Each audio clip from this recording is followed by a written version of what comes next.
ओम शांति। 31/1/23 की वाणी है। मीठे बच्चे, तुम हो मोस्ट लकी बच्चे, क्योंकि तुम्हारे सन्मुख स्वयं बाप है, वह तुम्हें सुना रहे हैं। प्रश्न: भक्ति मार्ग का कौन सा संस्कार अभी तुम बच्चों में नहीं हो सकता, क्यों? उत्तर: भक्ति मार्ग में जिस भी देवी या देवता के पास जाएंगे, उससे कुछ न कुछ मांगते ही रहेंगे। किसी से धन मांगेंगे, किसी से पुत्र मांगेंगे। यह मांगने के संस्कार अभी तुम बच्चों में नहीं हो सकते, क्योंकि बाप ने संगम पर तुम्हें कामधेनु बनाया है। तुम बाप समान सबकी मनोकामनाएं पूर्ण करने वाले हो। तुम स्वयं के प्रति कोई आशा नहीं रख सकते। तुम जानते हो, फल देने वाला एक ही दाता बाप है, जिसे याद करने से सब प्राप्तियां हो जाती है। इसलिए मांगने के संस्कार समाप्त हो जाते हैं। गीत ओम नमः शिवाय। ओम शांति। भगवान उवाच। अब अच्छी रीति समझकर फिर समझाने के लिए एक गीता शास्त्र ही है। शास्त्र तो बनाया है मनुष्यों ने, परंतु राजयोग मनुष्य नहीं सिखाते। बाप कहते हैं, मैंने ही 5000 वर्ष पहले भी तुम भारतवासी सिकिलदे बच्चों को राजयोग सिखाया था। सिकिलदे का अर्थ तो समझाया है कि तुम ही पूरे 84 जन्म लेकर फिर आए मिले हो। 5000 वर्ष पहले भी तुम मिले थे और तुम आकर ब्रह्मा मुक्त वंशावली अर्थात ब्राह्मण ब्राह्मणी बने थे। बाप डायरेक्ट बोलते हैं, वह गीता पाठी आदि यह बातें नहीं करेंगे। बाप डायरेक्ट समझा कर गए थे, फिर भक्ति मार्ग से शास्त्र बनाते हैं। अब ड्रामा पूरा होता है। फिर बाप आया है, कहते हैं बच्चों को। कौन से बच्चे? कहते हैं खास तुम और आम सारी दुनिया। तुम अभी सन्मुख हो। तुमको बैठ बाबा ने अपना परिचय दिया है। यह राजयोग तुमको और कोई सिखला ना सके। बाप ने ही पहले योग सिखलाया था, अब सिखला रहे हैं, जिससे तुम फिर राजाओं का राजा बनेंगे और कोई स्वर्ग का मालिक बना न सके। मैं तुम्हारा बाप आया हूँ फिर से तुमको राजयोग सिखलाने। अच्छा, अब बाबा तुमको झाड़ पर समझाते हैं। यह समझानी भी बहुत जरूरी है। इनको कल्प वृक्ष कहा जाता है। बाप कहते हैं, यह मनुष्य सृष्टि रूपी झाड़ कल्प वृक्ष है। वह गीता सुनाने वाले कहेंगे भगवान ने यह कहा था, और तुम कहेंगे भगवान कह रहा है। यह है मनुष्य सृष्टि का झाड़। इसमें कोई फल फ्रूट आम आदि नहीं है।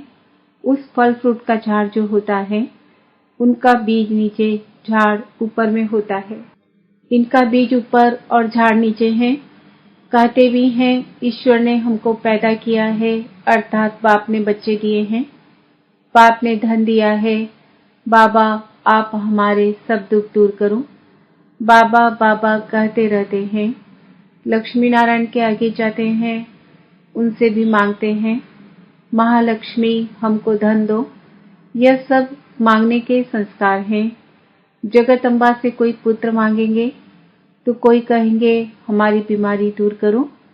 लक्ष्मी के आगे ऐसी आशाएं नहीं रखेंगे, उनसे सिर्फ धन मांगते हैं। यह तो तुम जानते हो, जगत अम्बा सो लक्ष्मी। सो फिर 84 जन्मों का चक्र लगाकर फिर जगत अम्बा बनती है। झाड़ में देखो जगत अम्बा बैठी है, यही फिर महारानी बनेगी जरूर। तुम बच्चे भी राजधानी में आएंगे। तुम कल्प वृक्ष के नीचे बैठे हो, संगम पर फाउंडेशन लगा रहे हो। कामधेनु के तुम बच्चे ही सबकी मनोकामना पूर्ण करने वाले हो। तुम भारत माता शक्ति सेना हो, इसमें पांडव भी है। बच्चों को समझाया गया है कि याद एक बाप को ही करना है। देने वाला एक बाप है। भल तुम किसकी भी भक्ति करो, किसको भी याद करो, परंतु फल देने वाला फिर भी एक ही दाता है। वही सब कुछ देता है। भक्ति मार्ग में तुम श्री नारायण की, श्री कृष्ण की पूजा करते हो। कृष्ण को झुलाते भी हो, प्यार करते हो, उनसे तुम क्या मांगेंगे? तुम चाहते हो हम उनकी राजधानी में जाएं अथवा हमको श्री कृष्ण जैसा बच्चा मिले? गाते हैं भजो राधे गोविंद चलो वृंदावन, जहाँ राज्य भाग्य करते थे वैकुंठ में। उस समय कोई भी अप्राप्ति नहीं होती। श्री कृष्ण के राज्य को याद तो बहुत करते हैं। भारत में जब श्री कृष्ण का राज्य था तो और कोई राज्य नहीं था। अब बाप आए हैं, कहते हैं चलो कृष्णपुरी में, चलकर श्री कृष्ण की पत्नी बनो या राधे का पति बनो, बात एक ही है। वहां विष नहीं मिलेगा, वह है ही संपूर्ण निर्विकारी दुनिया। अभी तुम स्टूडेंट हो, पढ़ रहे हो नर से नारायण, बेकर से प्रिंस बनने के लिए। यहाँ भल कोई करोड़पति है, 50 करोड़ है, लेकिन तुम्हारी भेंट में वह गरीब है, क्योंकि यह सब उनका धन मिट्टी में मिल जाना है। कुछ भी साथ नहीं चलेगा, हाथ खाली जाएंगे। तुम तो हाथ भर्तू करके जाते हो, तो 21 जन्मों के लिए। अभी तुम राजयोग सीख रहे हो, फिर सतयुग में आकर राज्य करेंगे। तुम पुनर्जन्म लेते वर्णों में आते रहते हो। सतयुग में है 16 कला, त्रेता में है 14 कला, फिर भक्ति मार्ग शुरू होता है, फिर इब्राहिम बुद्ध आते हैं। क्राइस्ट के 3000 वर्ष पहले देवी देवताओं का राज्य था। अब सारा झाड़ जड़ जड़ीभूत अवस्था को पाया हुआ है। अभी तुम कल्प वृक्ष के नीचे संगम पर बैठे हो। इसको कहा जाता है कल्प का संगम अथवा कलयुग और सतयुग का संगम। सतयुग के बाद त्रेता, फिर त्रेता के बाद द्वापर और कलयुग का संगम। कलयुग के बाद फिर सतयुग जरूर आएगा। बीच में संगम जरूर चाहिए। कल्प के संगम युगे बाप आते हैं। उन्होंने कल्प अक्षर बदल सिर्फ युगे युगे लिख दिया है। बाप कहते हैं मैं निराकार परमपिता परमात्मा ज्ञान का सागर हूँ। भारत में ही शिव जयंती गाई जाती है। श्री कृष्ण तो ज्ञान दे ना सके।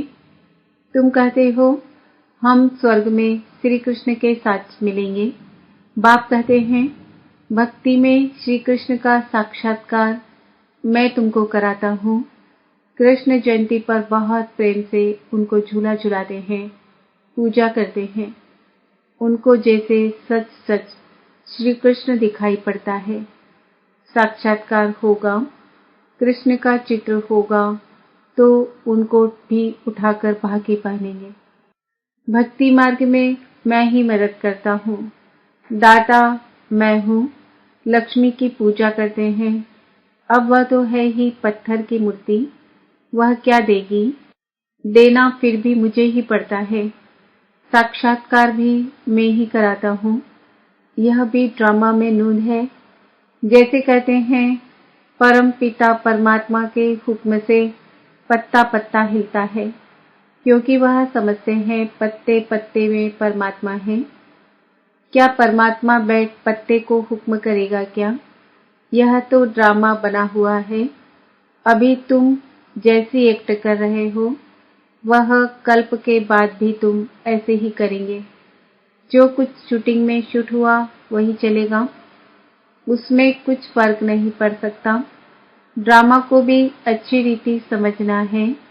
बाप समझाते हैं बेहद का सुख कल्प कल्प भारत को ही मिलता है, परंतु जो ब्राह्मण बनते हैं वही वर्णों में आते हैं। 84 जन्म लेते हैं, फिर औरों के जन्म नंबरवार कम होते जाएंगे। कितने छोटे छोटे मठ पंथ हैं, भल उन्हों की महिमा है क्योंकि पवित्र हैं। स्वर्ग का रचयिता तो है बाप, और कोई मनुष्य थोड़े ही स्वर्ग रचेगा। फिर राजयोग भी कोई सिखलावे। अभी तुम श्री कृष्णपुरी में जाने के लिए राजयोग सीख रहे हो। पुरुषार्थ हमेशा ऊंचा करना चाहिए। तुम कहते हो श्री कृष्ण जैसा बच्चा मिले, श्री कृष्ण जैसा पति मिले। श्री कृष्ण ही श्री नारायण बनता है, फिर श्री कृष्ण जैसा क्यों कहते? तुमको तो कहना चाहिए नारायण जैसा पति मिले। नारद ने भी कहा हम लक्ष्मी को वरें। राधे के लिए नहीं कहा। बाप समझाते हैं तुमको कृष्णपुरी चलना है तो खूब पुरुषार्थ करो। वह है श्री कृष्ण का देवी कुल, कंस का है आसुरी कुल। तुम अभी हो संगम पर। शूद्र संप्रदाय तो ब्राह्मण ब्राह्मणी कहला न सके। जो ब्राह्मण न कहलाए वह शूद्र वर्ण के हैं। भारत की ही बात है। भारत ही स्वर्ग बनता, फिर भारत ही नरक बन जाता है। लक्ष्मी नारायण को भी 84 जन्म ले रजो तमो में आना ही है। जबकि वह भी चक्र में आते हैं तो बुद्ध आदि वापस निर्वाण धाम में कैसे जा सकते। कोई तो कह देते कृष्ण सर्वव्यापी है। जिधर देखो कृष्ण ही कृष्ण है। राम के भक्त कहेंगे राम सर्वव्यापी है। वह कृष्ण को नहीं मानेंगे। बाबा के पास एक राधापंथी आया था। कहता था राधे ही राधे, राधे हाजिरा हजूर है। तेरे में मेरे में राधे ही राधे है। गणेश का पुजारी कहेगा तेरे में मेरे में गणेश ही गणेश है। क्रिश्चियन फिर कहते क्राइस्ट गॉड का बच्चा है। अरे क्राइस्ट सन था तो तुम किसके सन हो। अनेक मत मतांतर है। रास्ता कोई को मिलता नहीं। सिर्फ माथा टेकते भटकते रहते हैं। मुक्ति और जीवन मुक्ति भगवान ही देंगे ना। उनसे हम क्या मांगे। कोई को पता ही नहीं। बाप को न जानने कारण निधन के बन गए हैं। फिर धनी आकर धन का बनाते हैं। मनुष्य कितने धक्के खाते हैं। समझते हैं भक्ति से भगवान मिलेगा। बाप कहते हैं मैं आता ही हूँ अपने समय पर। भल कोई कितना भी पुकारे परंतु मैं आता हूँ संगम पर।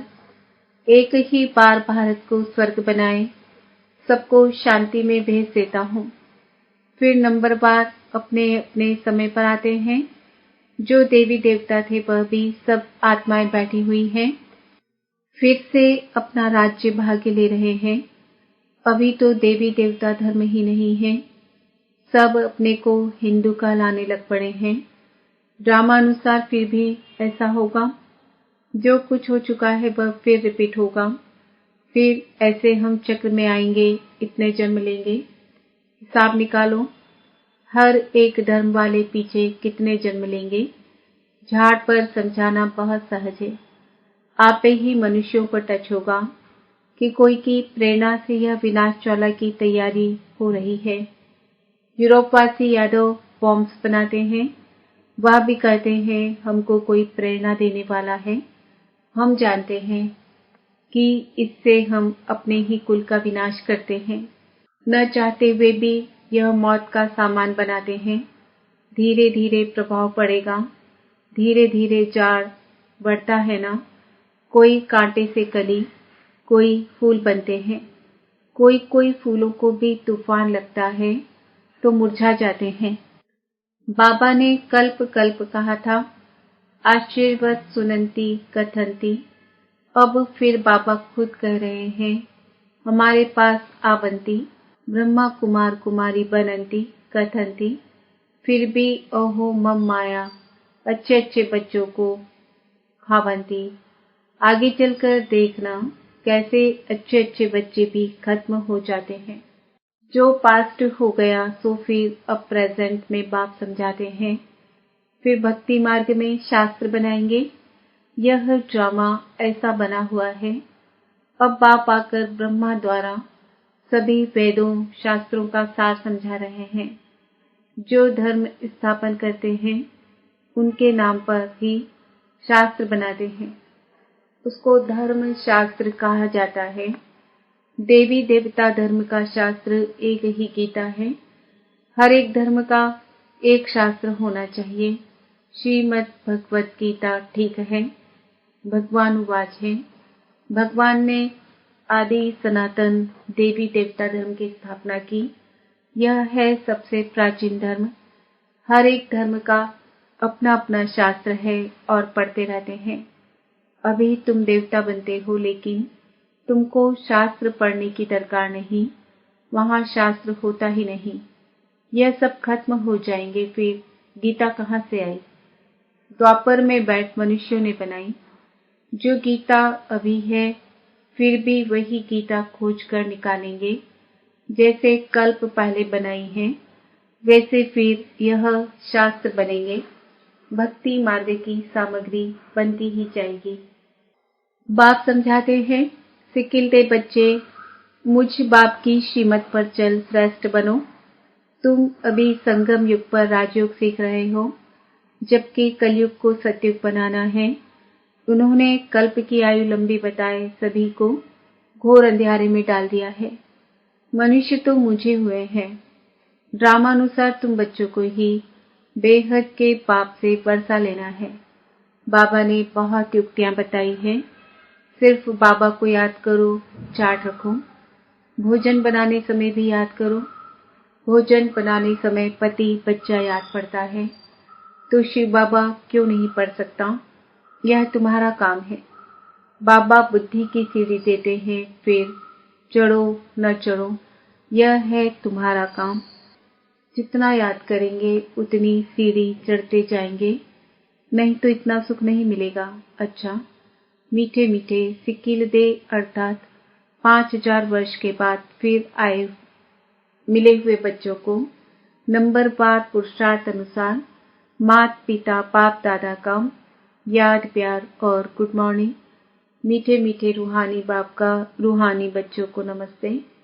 हम रूहानी बच्चों का रूहानी बाप दादा को याद प्यार गुड मॉर्निंग नमस्ते ओम शांति। धारणा के लिए मुख्य सार, कृष्णपुरी में चलने के लिए पुरुषार्थ बहुत अच्छा करना है। शूद्रपन के संस्कारों को परिवर्तन कर पक्का ब्राह्मण बनना है। बुद्धि बल से याद की सीढ़ी पर चढ़ना है। सीढ़ी चढ़ने से ही अपार सुख का अनुभव होगा। वरदान, अटेंशन और चेकिंग की विधि द्वारा व्यर्थ के खाते को समाप्त करने वाले मास्टर सर्वशक्तिमान भव। ब्राह्मण जीवन में व्यर्थ संकल्प, व्यर्थ बोल, व्यर्थ कर्म बहुत समय व्यर्थ कमा देते हैं। जितनी कमाई करना चाहो उतनी नहीं कर सकते। व्यर्थ का खाता समर्थ पन्ने नहीं देता। इसलिए सदा इस स्मृति में रहो कि मैं मास्टर सर्वशक्तिमान हूँ। शक्ति है तो जो चाहे वो कर सकते हैं। सिर्फ बार बार अटेंशन दो। जैसे क्लास के समय व अमृत वेले की याद के समय अटेंशन देते हो, ऐसे बीच बीच में भी अटेंशन और चेकिंग की विधि अपना लो तो व्यर्थ का खाता समाप्त हो जाएगा। स्लोगन, राजऋषि बनना है तो ब्राह्मण आत्माओं की दुआओं से अपनी स्थिति को निर्विघ्न बनाओ। आज का स्वमान है, मैं आत्मा